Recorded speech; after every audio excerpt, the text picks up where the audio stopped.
Bəli, tam doğru qeyd etdiniz. Qazaxıstan Respublikasının Jambul vilayəti Şu rayonundayıq və bu rayonda, rayonun bir hissəsində Janajol, Azərbaycanca desək Yeni Yol qəsəbəsi kəndi yerləşir ki, bu kənddə də Azərbaycanlılar, Azərbaycanlı icması çox sıx şəkildə yaşayır və ümumiyyətlə qeyd edim ki, burada Azərbaycanla bağlı müxtəlif izlər var və bu yaşayış məntəqəsinin qurulmasında Azərbaycanlıların rolu bilavasitə olub və hazırda olduğumuz məkanda Qazaxıstanın nadir məktəblərindəndir ki, burada Azərbaycan dili tədris olunur və tədrislə bağlı geniş bir reportaj hazırlayırıq ASTV komandası olaraq və hazırda sizə məlumatları ötürmək üçün Mirzəyev Vaqif müəllim.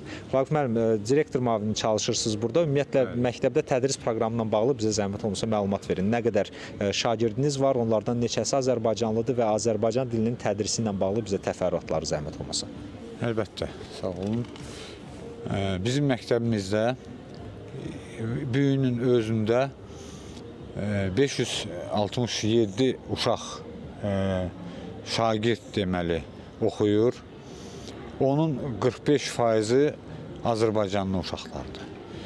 Azərbaycan dili tədris olunur məktəbdə. O 45% deyirəm ki, bir 200-ə yaxın uşaq hamısı Azərbaycan dilini keçir. Azərbaycan dilinə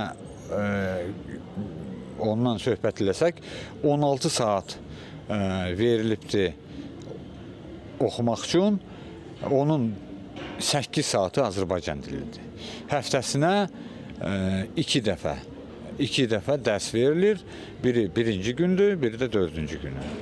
Təşəkkür edirəm. Bəli, biz də qeyd etdiyimiz kimi, ümumiyyətlə bu yaşayış məntəqəsində Azərbaycanlıların sayı çox olduğundan onlar üçün belə bir məktəb də fəaliyyət göstərir və növbəti efirlərimizdə sabahki efirimiz üçün çalışacağıq sizə o geniş reportajı çatdıraq, təqdim edək. Hələlik isə Mərkəzi Asiya bürosu olaraq Jambul vilayətindən çatdıracaqlarımız bunlardan ibarət edir. Buyurun, söz sizdədir.